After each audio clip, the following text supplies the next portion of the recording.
자, 요즘에 적당한 휴식이 필요하긴 했어도 쉬는 날이 너무 많은 것 같습니다.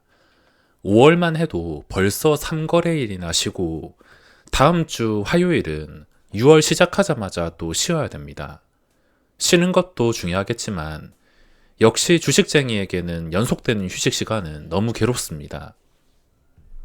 쉬는 동안 나스닥의 급등에 대한 기대감으로 시장이 갭상승으로 출발하지만 늘 그랬듯이 누구나 알고 있는 갭상승은 생각보다 약할 수도 있거나 신규 진입자들은 오히려 풀어내기 힘든 시장이 될 수가 있습니다.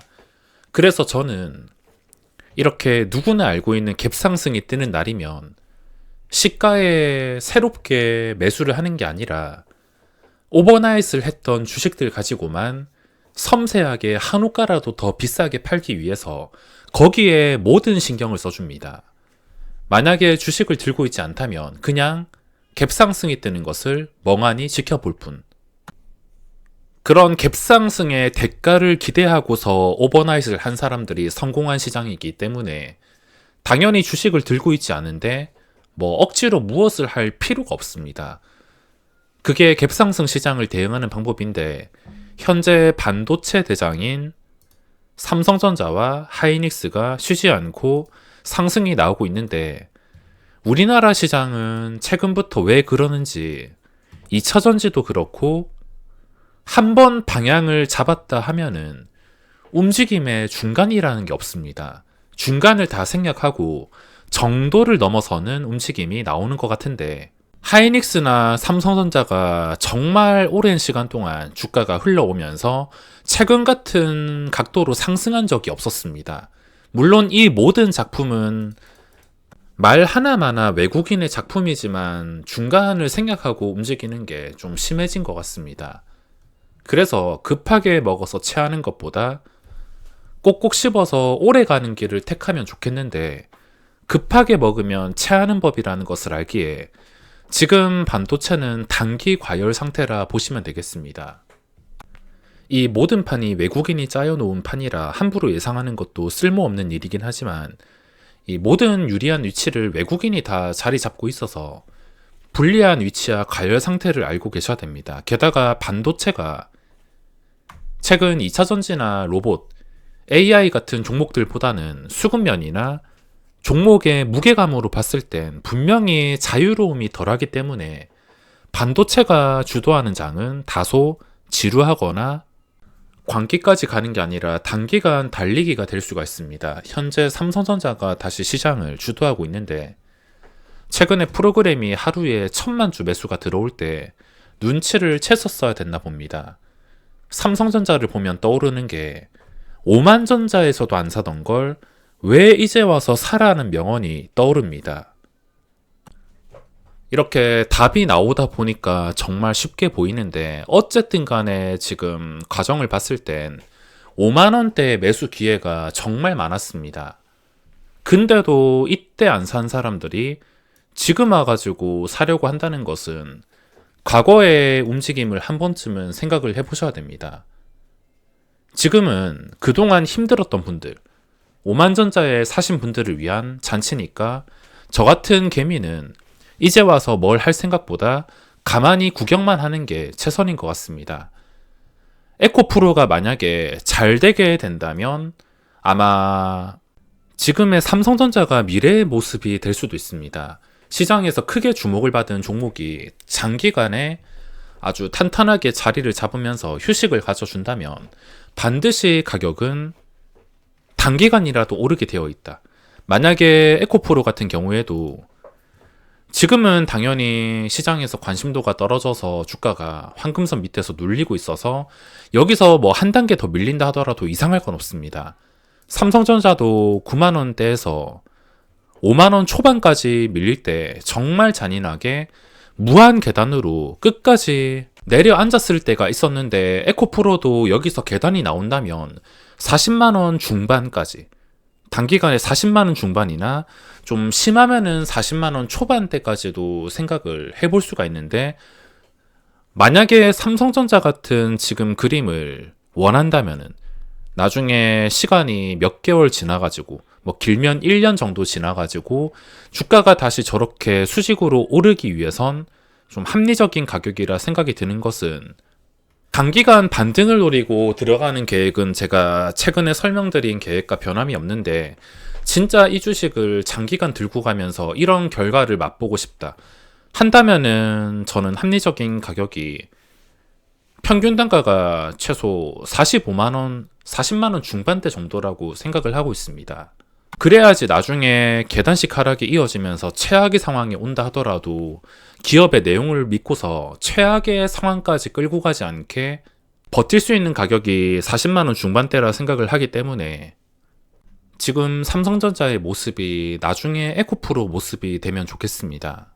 자, 이런 갭상승을 볼 때는 일단 오버나잇한 종목만 초반에 섬세하게 잘 정리를 해준 다음에, 보시다시피 시가에서 이 지수가 내려앉았습니다.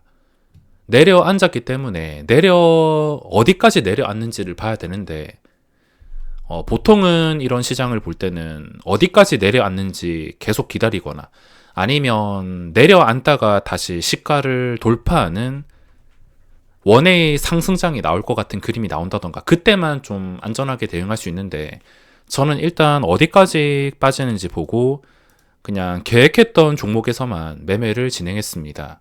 첫 번째는 요즘에 프로그램의 패턴이 약간 변해서 하루 만에 대량 매수한 것을 한 번에 토하진 않습니다. 그래가지고 이오플로우가 방어가 될 것 같아서 접근을 했지만, 이건 제가 견디지 못하고 손절을 하긴 했지만, 다행히 계속 생각을 했던 엔터주 쪽에서 원하는 반응이 나오고, 무엇보다도 오늘 트레이딩에 집중한 것은 엑스게이트란 종목에서 트레이딩을 했습니다. 가끔씩 단기 과열이 풀리는 종목을 보면 풀리는 날에 급등이 나오거나, 풀리는 날이 아니더라도 며칠 지나고 나서 자리가 괜찮다면 급등이 나오는 경우가 있어서 단일가 걸린 다음에 풀리는 시점을 좀 주목하는 편인데, 엑스게이트 같은 경우에는 자리가 좀 쉬웠습니다. 4,775원. 게다가 호가 단위가 변화는 5,000원에 그 전에 고점인 5,520원. 오늘 매매를 하긴 했지만 아무리 보더라도 정말 지독한 종목입니다. 한 번에 10% 수준을 올렸다가 한 번에 10% 수준을 내리고, 이게 계속 반복이 되는데, 주식을 볼 때는 그 전에 과정을 한 번쯤은 체크를 하는 게 중요하다 말씀을 드렸습니다. 어떤 주식이 있을 때 최근 일봉 기준이나 아니면 분봉 기준으로 30분봉으로 봐도 상관없습니다. 이런 분봉 기준이나 일봉 기준으로 주가가 윗꼬리가 아주 길게 달린 기록이 있다. 그런 종목은 특히나 조심하셔야 되는데, 재벌은 남 못 준다고 주가가 윗꼬리가 달린 기록이 많으면은 주가가 쉽게 움직이면서 올라간다 하더라도 순식간에 윗꼬리가 달리면서 고점 대비 아무렇지 않게 폭락이 나올 수가 있습니다. 그러니까 그 전에 버릇이 안 좋았던 종목들은 그렇게 위험도가 있다는 것을 생각해야 되지만, 또 이런 종목은 위치 자체가 좋아서 자리만 보고 매도가 나올 만큼 나왔다 하는 시점에서 매수를 해놓으면 뭐 나중에 결과가 어떻게 된다 하더라도 한 번쯤은 쏘아 올리는 경우가 상당히 많은 것 같습니다. 그래서 이 원리를 통해서 매매를 했고, 혹시나 매도를 줄 때 먹고 했는데 고점을 뚫어주는 상황이 나온다곤 하지만, 확률적으로 봤을 땐 그 전에 버릇을 버리기가 어렵고, 올라간다 하더라도 그냥 쿨하게 보내줘야 되는 게, 그 전에 지저분하게 윗꼬리가 많이 달린 종목은 언제라도 폭락이 나올 위험이 훨씬 더 크다는 것을 알아야 됩니다. 실제로 고점을 뚫어서 훨훨 날아가는 종목도 있겠지만, 그런 종목의 확률로 보자면 10%에서 20% 정도? 아니면 당장은 아니더라도 몇 번 반복하다가 개인들이 좀 지쳤다 싶을 때 순식간에, 방심한다 싶을 때 순식간에 올리거나. 아무튼 오늘 매매도 자리가 의미 있는 종목에서만 매매를 진행했습니다. 오늘도 프로그램의 매매 방식이 변했을 뿐, 여전히 우리나라 시장은 외국인의 입맛대로 움직이고 있습니다. 올리고 싶은 거 있으면 이렇게 골라서 수급 때려 넣어서 올려버리고, 내리고 싶은 거 있으면 내리고. 오늘 오버나잇을 하고 싶지만 일단 종가 매수하기에는 코스닥에선 3천억이 나온 종목이 하나도 없습니다. 그래서 종가 매수는 안 할 텐데 혹시나 시간의 단일가에서 마음에 드는 종목이 있으면 언제라도 오버나잇으로 들어가겠지만 지금은 신규 종목보다는 원래 움직이던 엔터주가 오늘 신고가를 다 뚫어준 상태이기 때문에 이쪽에서나 시간의 거래를 지켜보도록 하며 오늘 영상은 여기서 마무리하겠습니다.